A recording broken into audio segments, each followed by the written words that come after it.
Okay, our topic for this afternoon is mirror, mirror in the heart. Wow. Why? Why? What is the topic, Pastor? Mayroon bang salamin sa puso? Is there any mirror in the heart? Na? It's actually something that we would like to see our heart this afternoon. Diba? Why do we need a mirror? Reflection. See Hmm? ourselves, to see ourselves. See your beauty. Okay? To check our... Bakit kailangan natin ang salamin? Sino ang lovers of mirror here? Ay. Ha? Si Paul. Ay. Tsaka si Christian. Yung hindi na they want to spend most of their time in front of mirror.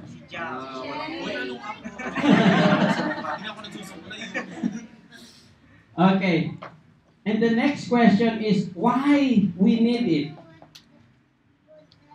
Sino yung madalas sumarap sa salamin? Babae o lalaki? Babae! Okay, babae. Babae! Tanongin natin yung mga babae. Let's ask the women. Why did you need the mirror? To check our eyebrows. Yeah. Baka hindi pantay. To check. Nandun yung salitang check. Remember ha? The word check. Check. Okay. Why? Ano pa? If we are still breathing. Breathing mouth. Ha? Without the mirror. Ano pa? Pang selfie. Pag selfie? Okay. I-reflection. Reflection? So, bakit kinakailangan natin tumingin sa salamin? Why do we need to look at the mirror? To correct what needs correcting. Okay. That's it. No? Tinitingnan natin, we want to see that, am I alright already in my gesture? My voice? Okay na ba? Di ba? So, we want to see ourselves. In other words, tumitingin tayo sa salamin, actually, that's the reason why when my wife is planning to buy a wardrobe, sabi niya, yung maliit na lang. Sabi ko, no, I want a big one so that we can see our head to foot. We can see the whole figures, the whole body. Isn't it? Gusto nating makita yung kabuuan natin. Ano, di ba? That's what we want. Minsan, yung salamin natin, pagka maliit lang, the only thing we can see is our face. No? And sometimes we are not happy. Kasi hindi natin nakikita yung kabuuan natin. Di ba? Now, what do you think is important or not important? Important. Important. Now, bakit natin kailangan ito? Ang layunin natin, our objective of this topic is to resolve to see himself as a person of value and potential to reach as God sees me. Ano po ba ibig sabihin nun? Yung objective na yon. Can somebody explain it to me?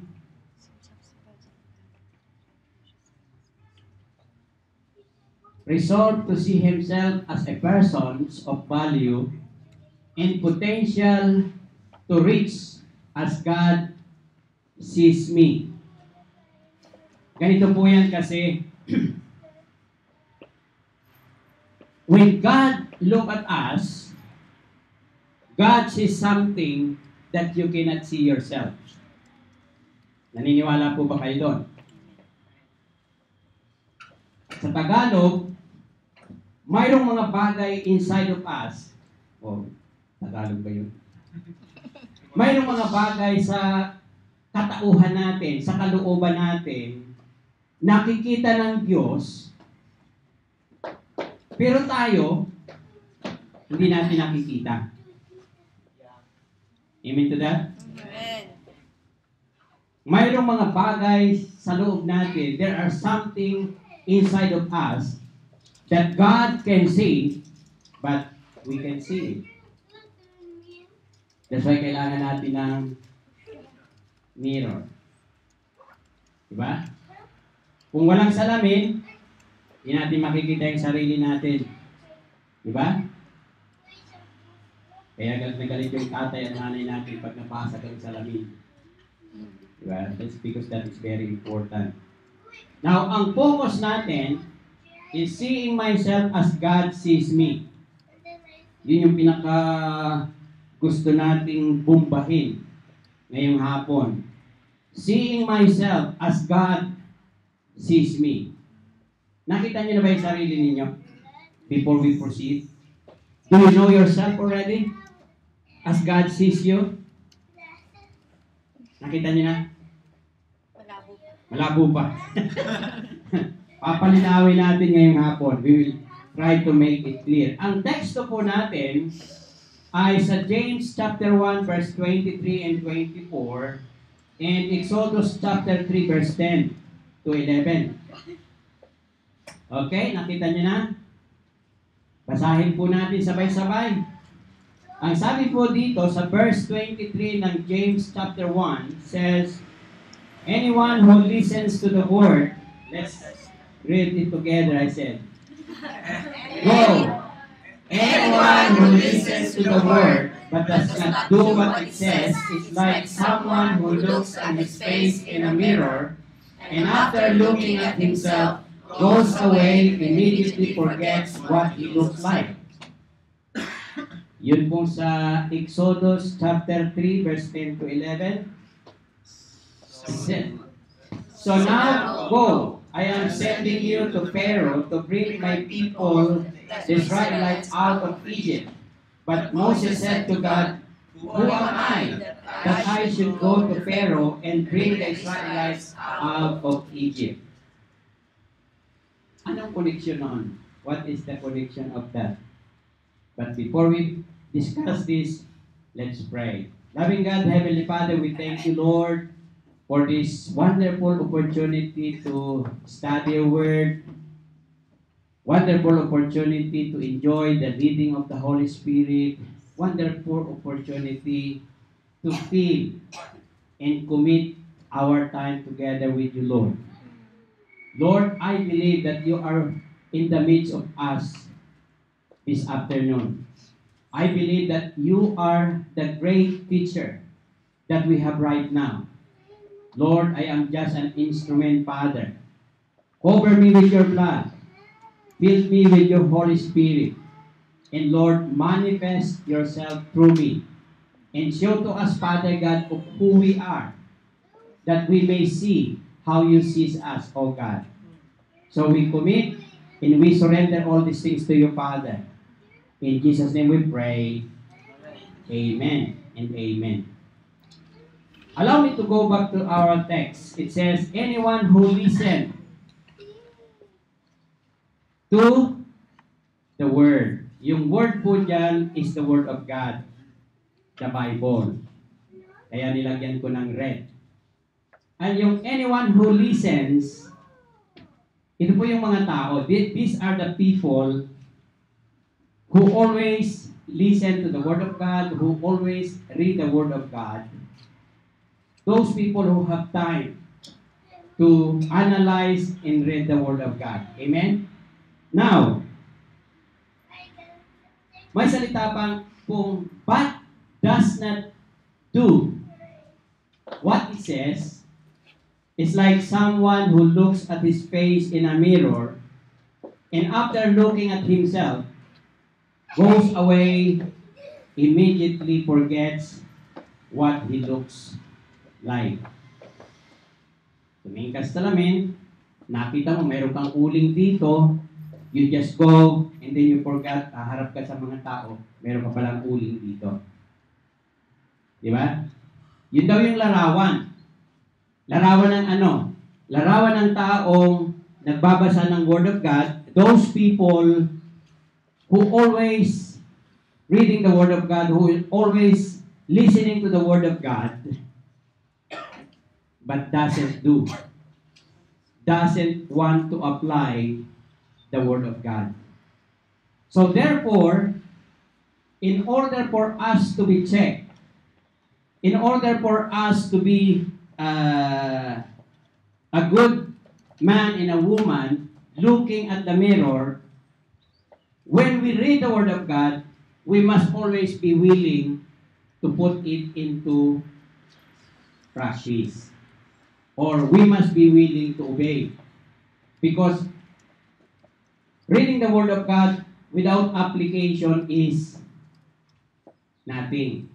As we have just read about the 4 parables, the 4 kinds of heart, ano yung 4 na uri ng puso? Thorny. Yung puso na katulad ng isang daan, Thorny. yung matinik, madawat, yung mapato, Good heart. at a good heart. We Christians supposed to be in a good heart. At yung good heart are those people who listen to the Word of God at namumunga. Meaning, those people who obey and put it into practice. Those who listen seriously, take the Word of God seriously in their heart, and willing to follow and put it into practice. King David says, Lord, your word is a light into my path. No? Ang salita po ng Panginoon, yan po yung liwanag sa landas ng bawat Kristiyano. Sa mga Kristiyano, ito ay pagkain ng ating kaluluwa. The Word of God is the food of our spiritual life. Amen po ba? So maliwanag tayo doon. Now, kung tayo yung naroon sa salitang but does not do what it says, baka tayo yung nahandoon sa katulad ng daan na mabato, no, hindi nakakatubo yung salita ng Panginoon. The Word of God doesn't grow or spring o kaya tumubo man, but because of the thorn, it won't bear fruit. Di po ba? Now, yung pangalawang verses naman po sa Exodus chapter 3 verse 10 and 11. Ang sabi po dito, so now go, I am sending you to Pharaoh to bring my people, the Israelites, out of Egypt. To give you a background of this particular verse, ang nagsasalita po dito ay ang God. He was talking to Moses. He was talking to Moses. And God is telling him, go. I am telling you to go. I am giving you this command to go. And this is my command, that I am sending you to Pharaoh to bring my people, the Israelites, out of Egypt. Yan yung mission mo. Yan yung command ko. That is my command. That is my word from the Lord. Di po ba? Now, look at this. Verse 11. Moses answered, but Moses said to God, who am I that I should go to Pharaoh and bring the Israelites out of Egypt? Nakita nyo? Ano yung nakikita ng Diyos kay Moses that Moses cannot see it by himself? Ano yun? God knows that Moses is a good leader. Amen ba? Amen. God knows that Moses has the capacity to lead the Israelites out from Egypt. God knows that. But look at what The answer of Moses, who am I? Sino ako? Diba? Sino ako? Who am I? I don't know about you. Do you know? But God knows. Di po ba? God knows him. God sees something inside of him that Moses has the capacity, has the ability, has the gift, that he has the power, that he has the knowledge to lead these people out from Egypt. Kaya nga po, pagka may sinasabihan ako dyan, please mag-speak ka naman. Hindi ko kaya.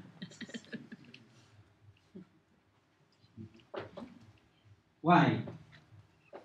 Because hindi na niya nakikita that inside of them, ayaw kong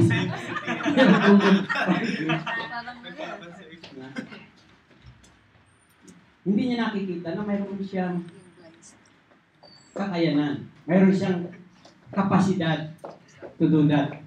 Diba? Pag sinabi ko, mag-share ka ng gospel, hindi ko kaya. I can't do it. Sino sa inyo dito yung willing to go outside and to talk to somebody and share one verse evangelism? Can you please raise your hand? One? Only one? Two? Okay? God knows that we have the capacity. But the problem is, we don't have courage to do it. Why? Because we don't see ourselves na mayroon tayo nun. Di po ba? That we don't have that capacity, that we don't have that courage, that we have that skills to share the good news of the Lord Jesus Christ. We do not know that. That is the reason why kailangan po natin ng salamin sa aking puso. Amen? That's why we need a mirror for us to see ourselves. Kasi ako man po, hindi ako nagtataka. I'm not surprised for your attitude like that. Because I've been like that before. Di ba nasabi ko sa inyo noon, one time I was attending in our church, and our pastor asked me, Wilfred, this coming Wednesday, in the evening, in our prayer meeting, can you please share to us an exhortations before we do our prayer meeting?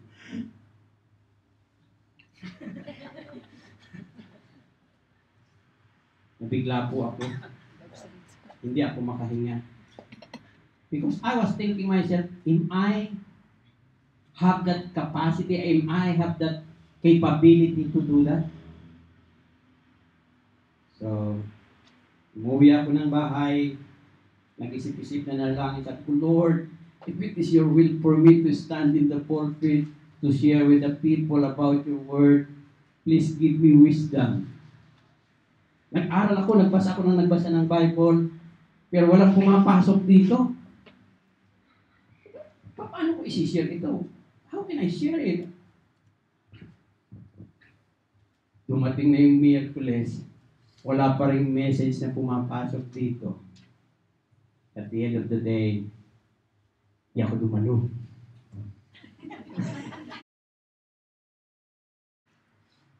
That's why, I am very careful pag nag-a-assign po ako ng speaker dito because I don't want you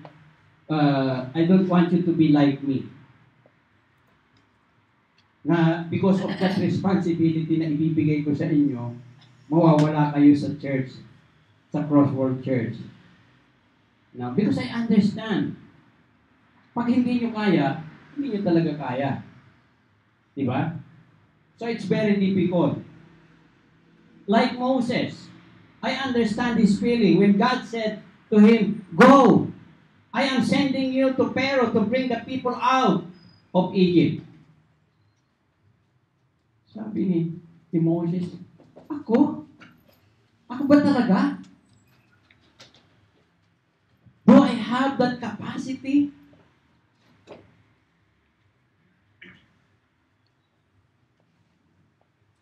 On these conversations, we notice that God has seen something inside of Moses.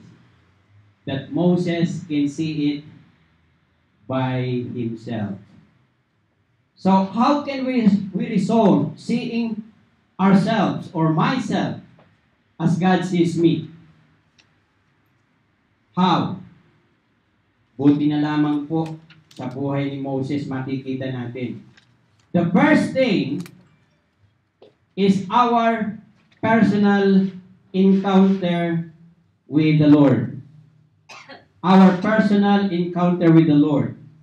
In the life of Moses, we'll see in Genesis chapter 3 says, "So Moses thought, I will go over and see the strange sights, why the bush doesn't burn up." Kasi po, si Moses, when he ran away from, you know the story of Joseph, isn't it? You know that he was born during the time that the baby are under persecution. Because the time of Moses, the king of Egypt become jealous to the Israelite. Because the Israelite generations is growing faster and faster. Because the women, the Hebrew women, can just easily give birth.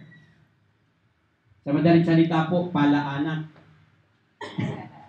No. Madali silang mga anak. Maraming babies.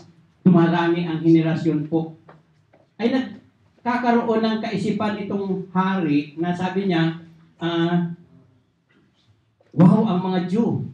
Dumadami sila. They are growing faster. Time will come, mau-over nila tayo. And they will take control of us. Alam niyo kung anong naisip ng hari? The only way to stop the growing of this Israelite, inutusan niya yung mga midwife. Okay, all of you midwife, come. We had a meeting. And all the boys, if they will give birth to the boys, kill them. Tell them that when they came out, they are already dead. Yun po yung utos ng hari. But you know what? Hindi sila sinunod because the midwives of the time, mayroon po silang pagkatakot. They have fear in the Lord. Gumawa sila ng palusot. Ano yung palusot na ginawa nila? Sabi nila, "Sorry, King, because when we arrive, the baby is already out." The baby is already out and we cannot kill them in front of their parents. So, nagalit yung hari ngayon. Sabi niya, patayin ang lahat ng mga batang lalaki. Ipinapapatay ng hari. And that was the time that Moses was born. Kaya anong ginawa ng nanay?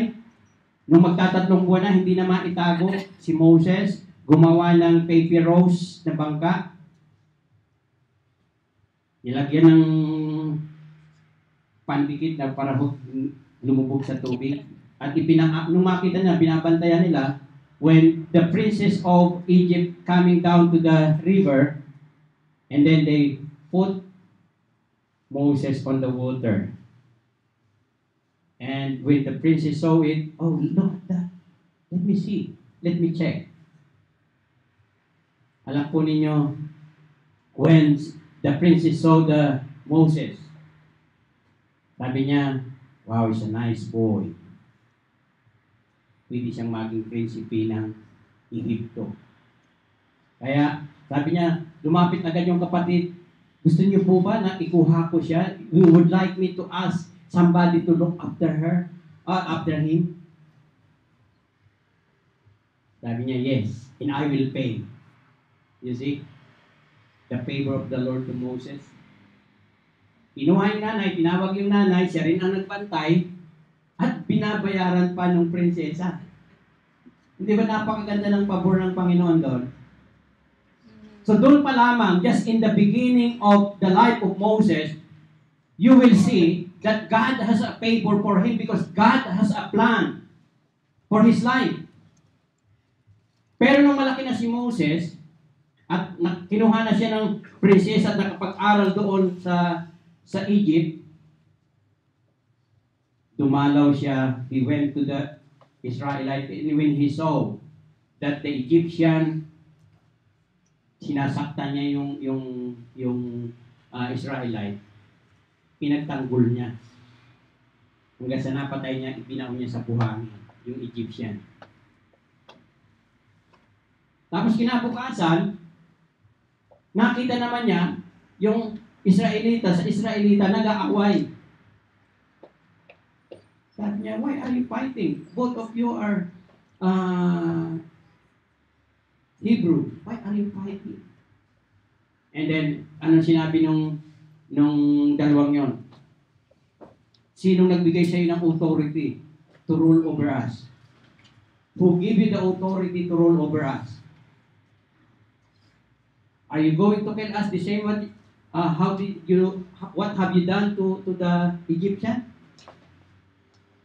Dahil doon na po nagsimula, nagkaroon siya ng takot, and the news came to the Pharaoh, came to the king, and the king is going to hunt him, to kill him, but Moses fled to Midian, to the desert. At doon po, nagkaasawa siya for 40 years. Doon po siya nag-stay. At napangasawa niya ang anak ni Jethro. And nung nag-aalaga siya ng tupa ni Jethro, dinalang niya sa bundok na ito, and he met the Lord. He saw something, the bush is burning, but it didn't burn up. Hindi nasusunog. So that's the first time that Moses encountered the Lord. Amen to that. Now, pag-aralan po nating mabuti. Nagkaroon siya ng attraction when he saw the burning bush. So he made himself a decision, and sinabi niya, lalapitan ko, titingnan ko. I will check what is going on. Why is it that the bush is not burning? It's not burned. So, lumapit siya, but before he come closer to the presence of the Lord, the Lord says, do not come any closer. God said, take off your sandals, for the place where you are standing is a holy ground.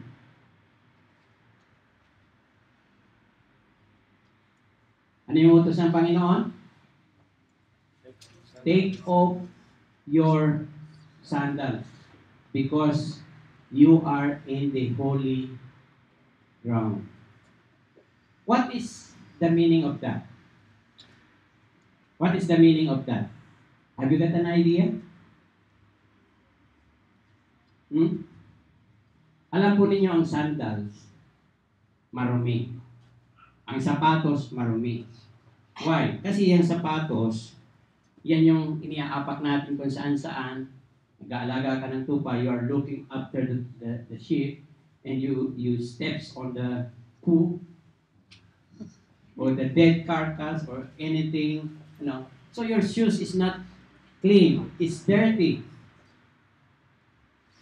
Amen to that? Amen. So it signifies sin. It signifies sin. And because God is holy, and that place is holy, because the presence of the Lord is there, you don't come closer to God. because God is extremely holy. Amen? And one of the most dirty thing in his body is his shoes. Remove it. The Lord says, remove it. Because you are in the holy ground. You are going to meet the most holy person, and that is God. And that is the first encounter. We need to prepare ourselves. If we want to encounter the Lord in our lives, we need to remove every unclean things in our lives. We need to repent. We need to remove all sins in our lives. And we can only do that by acknowledging the blood of the Lord Jesus Christ. Amen? Because the Bible says, without shedding of the blood, there will be no remission of sins. So in order for us to have a personal encounter with the Lord, God is telling us, God is reminding us, remove all your sins. Acknowledge the blood of the Lord Jesus Christ. Are we learning? Yes. So, that's what the mirror is telling us. We must learn to remove the dirty things in our lives, because we are going to encounter the most holy King. Di po ba? Tama po ba? Okay, pangalawa. Verse 11 says, but Moses said to God, who am I that I should go to Pharaoh to bring the Israelites out of Egypt? And God said, I will be with you, and this will be the sign to you. That is, I who have sent you. When you have brought the people out of Egypt, you will worship God on this mountain.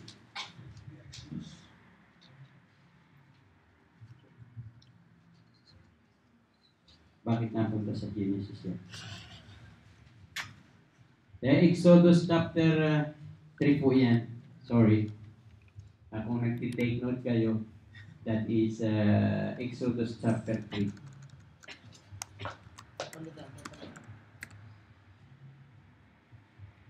Okay. So, ito po yung sinasabi ng Panginoon sa kanya. It is about your relationship with God. Because of your first encounter with the Lord, now God is telling him, Moses, God said, I will be with you. You are not alone. You are not going to do it by yourself. I am with you. Di po ba? Ano ba ibig sabihin ng with you?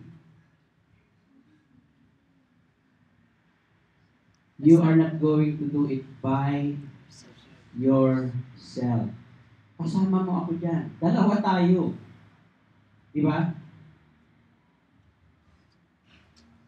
Mahirap po talaga. It's very difficult when wala tayong ilaw dito, madilim.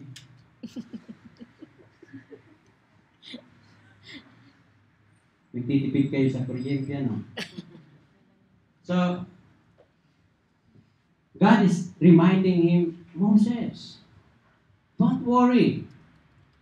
It's not about you. It's not about, you're not going to do it by yourself. I am with you. Diba? That's why we Christian, we are not alone. Do you know that? We are not alone. In serving God, we are not alone. God is with us. God is Emmanuel. God is with us. That is the problem. So many people doesn't understand about this. If you have personal encounter with the Lord, then you accepted the Lord Jesus Christ in your heart as your Lord and Savior in your life. And now, because our body is the temple of the Holy Spirit, the Bible says, whoever opens that heart, I will come in, dwell with him, and I will eat with them. Diba? Our body is the temple of the Holy Spirit. We are Christian not because of the religion. We are Christian because we know that Christ is in our heart. Amen. That is Christianity. The word Christ means anointed one. Diba? In this religion, Crossworld Church, UK, have no power to save you. Kahit dumalo ka dito, hindi ito makapagliligtas sa atin. Ang nakapagliligtas dito, that's why Tita Hyde says, nung nagsisimula, hindi tayo nagpo-promote ng religion dito. We are not promoting religion in this place. But we are promoting the relationship with our Lord Jesus Christ. Amen. Diba? Paano tayo magkakaroon? How can we have that relationship? We can only have that relationship if you know that Jesus Christ is in your heart. Kung tinanggap mo na po sa inyong puso ang Panginoong Hesukristo, sapagkat ang Holy Spirit ay nahandyan lamang sa paligid natin. The Holy Spirit is there, willing to come in to those who will open their heart and invite Him to come in into their lives. Diba? Kaya nga po, itong daw puso natin, ito napakalalim nito eh. Do you know that? That this heart is a very big heart. That this heart is a very deep heart. You know why? Kasi itong puso mo ito, lagyan mo man ito ng million at billion pera, you know what? Hindi po mapupuno eh. We will not be contented and we will not be satisfied. Bigyan mo man ito ng kingdom. This heart will not be full up with and will not be satisfied with that kingdom. Kahit bigyan mo man ng mga Ferrari at ng mga Lamborghini. I tell you, pag naluma yun, your heart is not empty again. But you know what? If you will put Jesus Christ there, if you will put Jesus Christ there, He is the only one that can make this heart feel. Amen. Only Jesus Christ that can make this heart contented and satisfied. Kaya kung hindi nyo pa po nararanasan yung satisfaction na yan, accept the Lord Jesus Christ because that is about our relationship. Amen? Amen. Okay, number 3. It is about God. God said to Moses, I am who I am.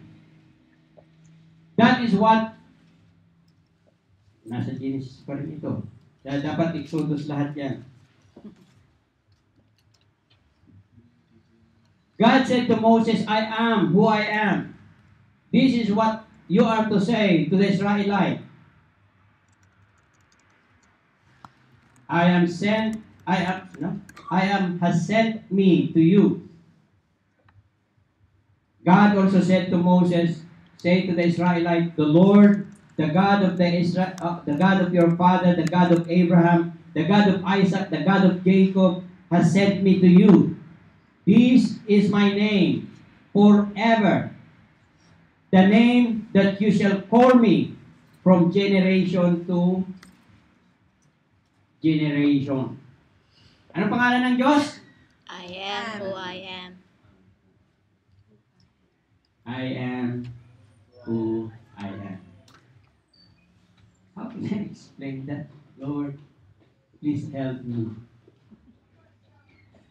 Okay ako. Pangalan ko, ang pangalan ng Panginoon natin ay I am. Allow me to use this illustration. Minsan daw si Pastor Al and Pastora Citas ay nag-aayos ng visa coming here to UK at malapit na silang umalis pero wala pa yung visa nila. So they have to go to somebody, yung friend nila na nasa DFA, nilapitan nila. And they presented all the documents and sabi nung mataas ang tungkulin na yun sa DFA, sabi niya, okay naman lahat ng papers niyo, siguro walang problema. So tomorrow, sasamahan ko kayo para ma-release yung visa ninyo. Madali lang yan, sabi niya, walang problema.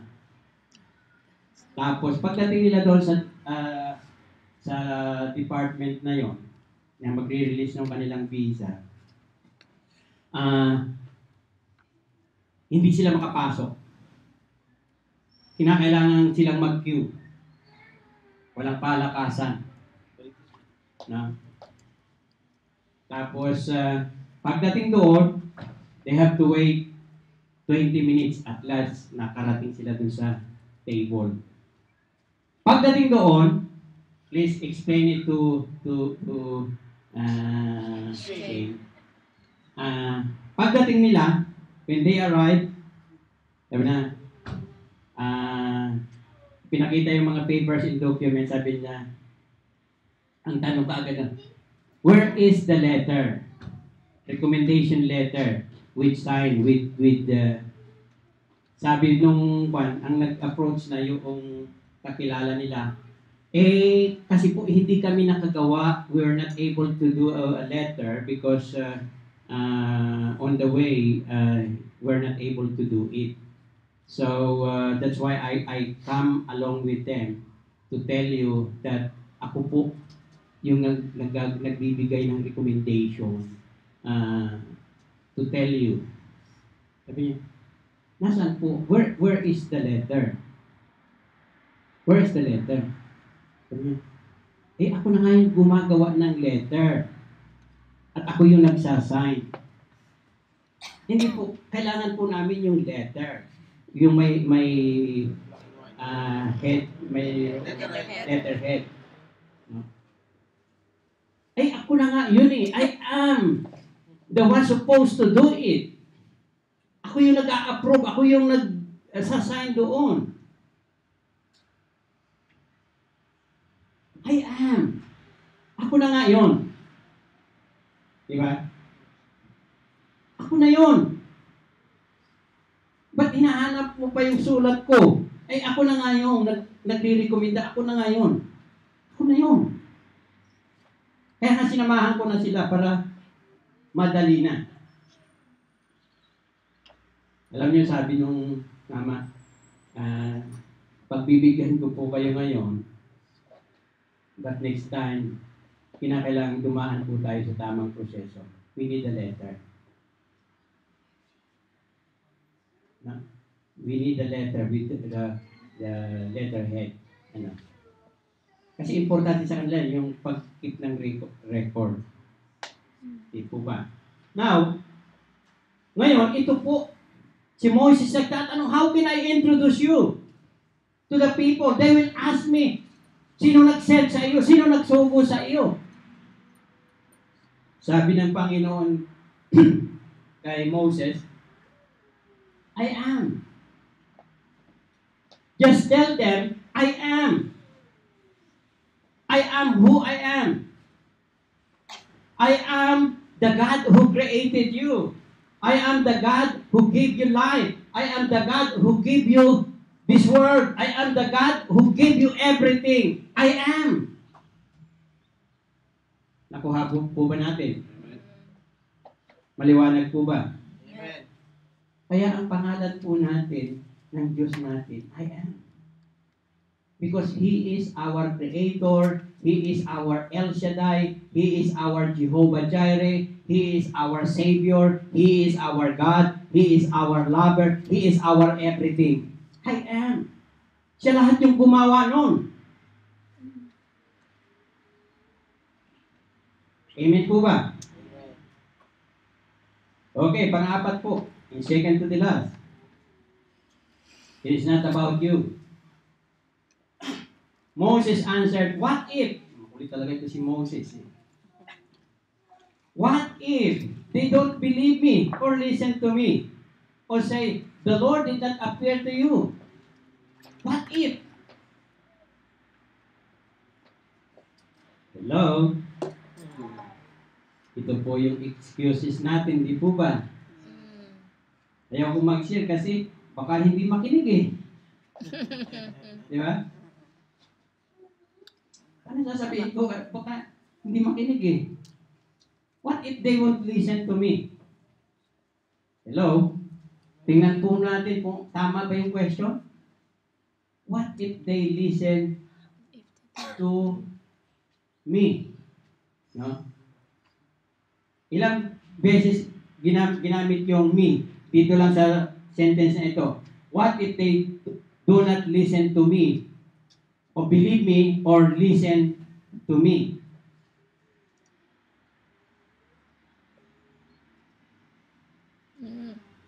Jesus answered in chapter 4, verse 1 ng Exodus. Then the Lord said, what is in your hand? Ano ba nasa kamay mo? Di ba? Tungkod. Probably, ang Panginoon naiinis na kay Kwan eh. Kay Moses eh.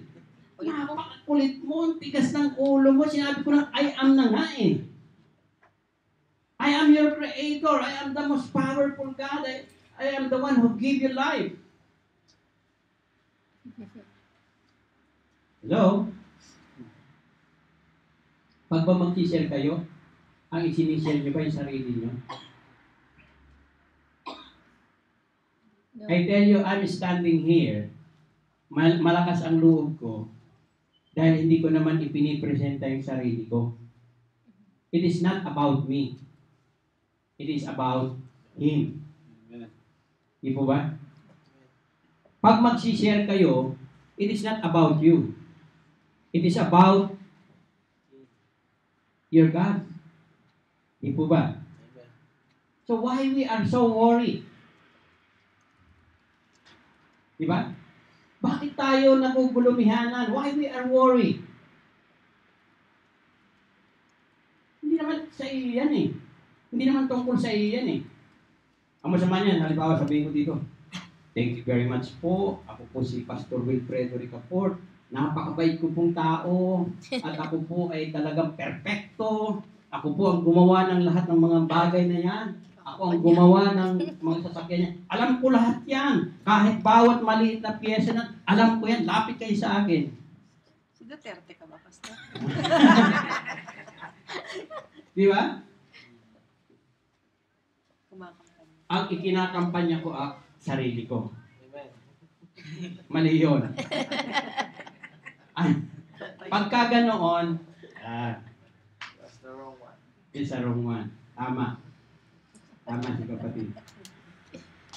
Hindi yung sarili natin. At ang iniuutos ng Panginoon, the command given to Moses, is that, go and present yourself. He didn't say that. Go. Kasama mo ako. I am with you.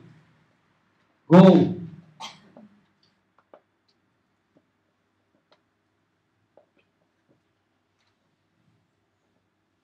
And then, what is in your hand? That's what God said to Moses. What is in your hand? Tungkod. What is that? Anong inire-represent ng tungkod na yon? Shepherd. What that represent? Authority. That is the job of Moses. Diba? Kaya siya mayroon nun, dahil anong trabaho niya? Shepherd. Shepherd. Saan niya ginagamit yon tungkod na yon? Pasunod ng lupa. Okay? Hindi lamang pampasunod ng tupa, yun pagka may tupang Malilig. matigas ang ulo, talagang ginaganon niya. Palo. Pinapalo ng konti. O, diyan ka, huwag kang lalayo. Na? Ginaganon yun. At alam mo pa, saan ginagamit yun? Pinakawit pag Yung tungkod na yon ginagamit pagka idinidepensa niya. Pagka mayroong mga mababangis na lobo, may mga leon na dumarating, that is the tools na ginagamit ni Moses panglaban, pagdepensa sa kanyang mga tupa. Diba? So what is in your hand? The Lord said, what is in your hand? Ito po, baston ko. Sabi niya, gamitin mo yan. Throw it. Diba? Tinapo niya naging ahas. When he throw it to the ground, it became a snake. And God told him, don't touch it on the head, don't take it on the head, take it on the tail. Baka kung hinawakan niya yung sa head, tuklawin siya, no? Diba? So that's why I've noticed that, some of the people, yung nagkukan sila ng mga snake, sa buntot nila hinahawakan, di ba? Hindi na makapanuklaw yung snake pagka sa buntot sa binabatak-batak. Oh, totoo yun. Tingnan niyo sa Facebook. Facebook na naman.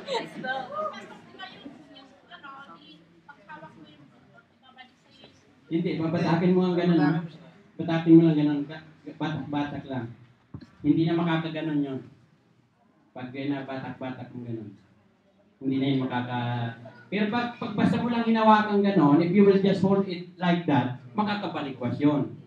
Pero kung bibigyan mo ng pressure na ganon, no. So, what is in your hand, mga kapatid? Ano yung mga profesyon natin? Ano yung mga trabaho natin?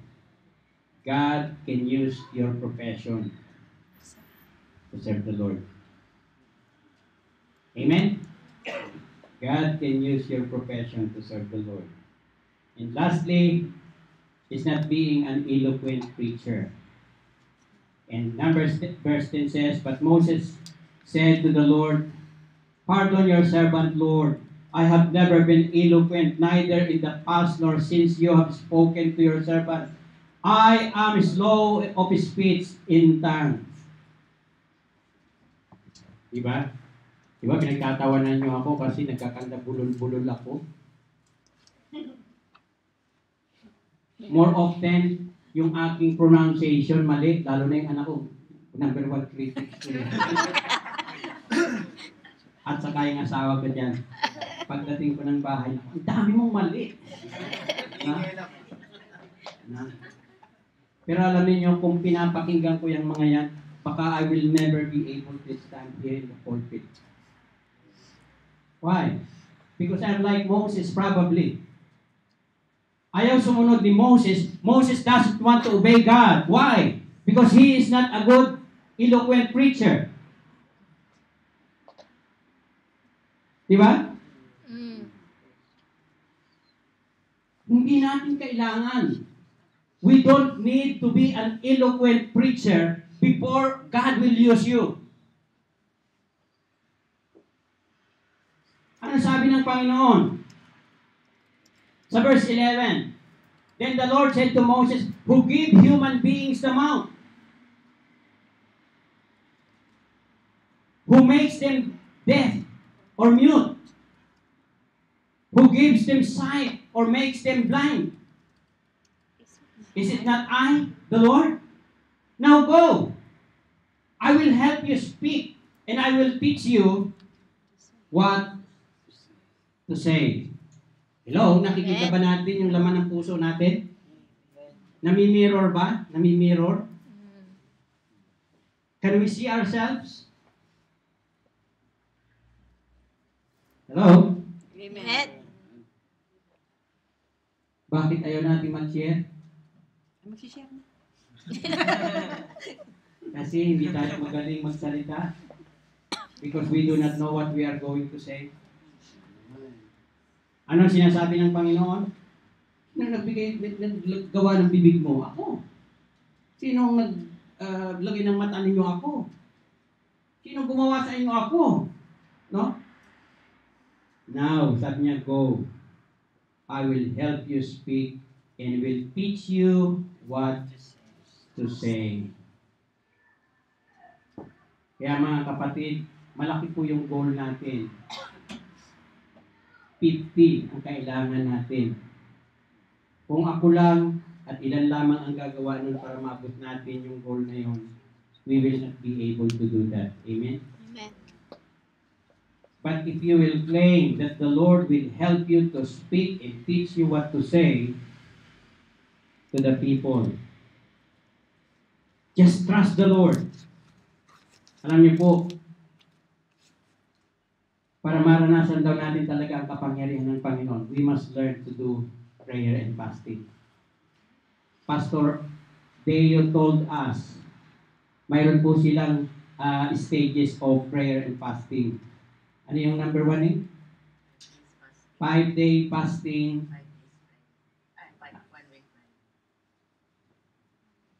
5 days fasting in prayer. And then after that, pahinga muna ng 1 week. Just pray. You can eat after the fasting. Tapos sabi niya, 10 days, after 1 week, 10 days fasting again. And then rest for 5 days again, or 1 week again.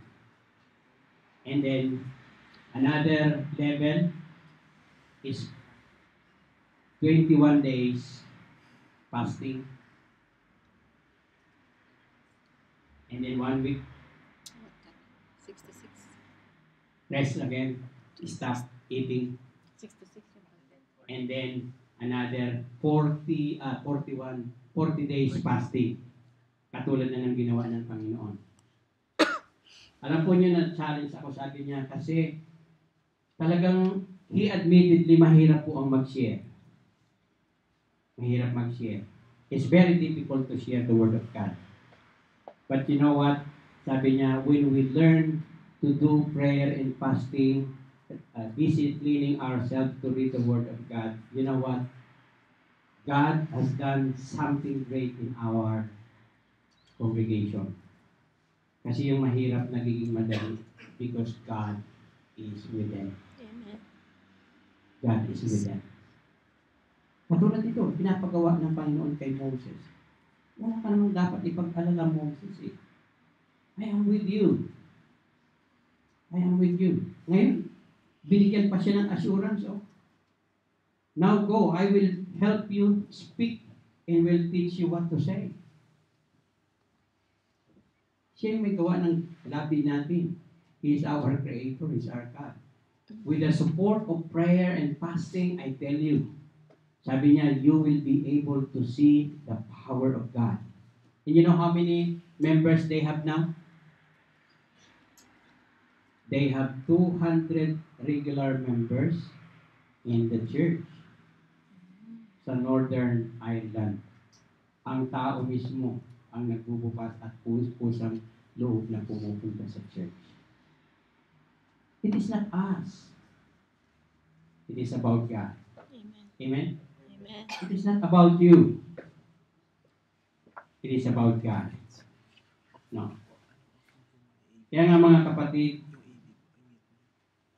in my conclusion, gusto ko lamang pong alalahanin po natin ito muli. Itong 5 bagay na ito. Make it sure that you have your personal encounter with the Lord. Amen to that? Make it sure that you have your personal encounter with the Lord. Okay? Pangalawa, make it sure that you have personal relationship with the Lord.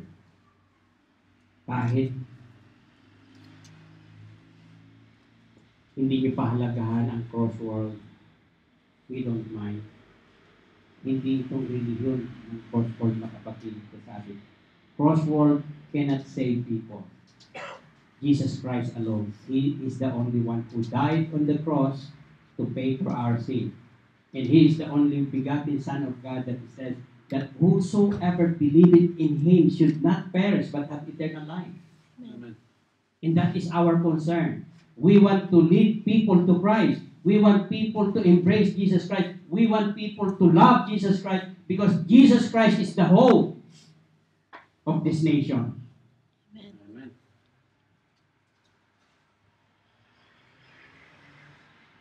Number 3, make it sure that your message is about God, not about you.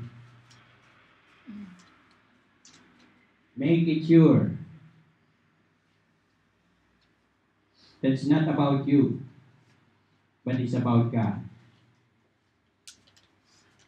Make it sure that it's not you being an eloquent. Alam niyo, humihingi po ako sa Panginoon. Sabi ko, Lord, help me naman para hindi ako pinagtatawanan pag nagsasalita ako. Help me. Help me to speak a good English. Help me to speak eloquently. You know. Pero hindi inaalis ng Panginoon. Pilipit pa rin yung dila ko. Sabi ng Panginoon, don't worry about your tongue. As long as your message is about God, you have no problem. Amen? Amen. Galing mo na nga, Pastor. Ang galing mo ba? Over the Lord Jesus Christ. Glory to Jesus. Tayo po'y manalangin. Loving God, Heavenly Father, we thank you, Lord, sapagkat binigyan mo po kami ng salamin. You have given us this mirror this afternoon na nakikita po namin yung aming mga sarili, like Moses, O God. Tunay nga po na we are blind. We cannot see ourselves, Lord. We don't have confidence in ourselves because we were not able to see the things that you have seen in us. Lord, we don't have that confidence. But thank you so much, Lord, because through the life of Moses, this afternoon, Lord, we know that you speak to us, that you reminded us of the most important things in our lives, Lord. It is my prayer, Lord. It is my prayer, O God. Help us to have that confidence now that we have seen in the life of Moses the fact that we have the potential inside of us, that we have that capacity because you have created us, because you are the God who has given us this life. You are the God who called us in the ministry. You are the God who has given us the opportunity to serve. Lord, I commit and I surrender each and every one, Father, into your hand. Mga kapatid, I want you to have that confidence right now. And I'd like to pray for you. If you want me to pray for you, can you please raise your hand? Praise the Lord, praise the Lord, praise the Lord. Hallelujah. Hallelujah. Hallelujah.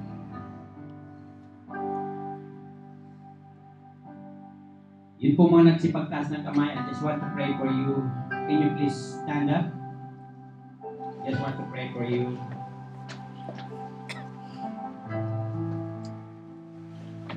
Panginoon, here we are, standing before you, O God. We have seen ourselves, Lord. We have been defeated for so many years. Naging useless kami. We're not able to function, to do our part, to testify about you. Because we have no confidence in ourselves. Because we do not know ourselves, Lord. That we have that capacity, that we have that power, that we have that Holy Spirit in our lives. That the God who created us is with us and always with us.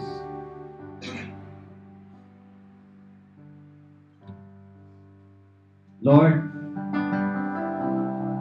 naririto po kami, standing before you, O God. Kilala mo po kami, you know our heart, Lord. Gusto po namin, Panginoon, gamitin mo po kami. I want you to anoint us. I want you to give us that courage, Lord. I want you to give us that courage to share because you are with us, Lord. Father, right now, in the name of Jesus, right now, in the name of Jesus, we declare, in the name of Jesus, bless each and every one of us, Lord, in the name of Jesus, right now. Give us a victorious Christian life. We declare, in the name of Jesus, we rebuke all the words of the devil, the spirit of fear, the spirit of blindness. Lord, we rebuke all these things. But Lord, you are going to open our hearts in our mind to see the things that you want us to proclaim to the people right now in the name of Jesus. And we declare the victory. We declare the victory in the name of Jesus.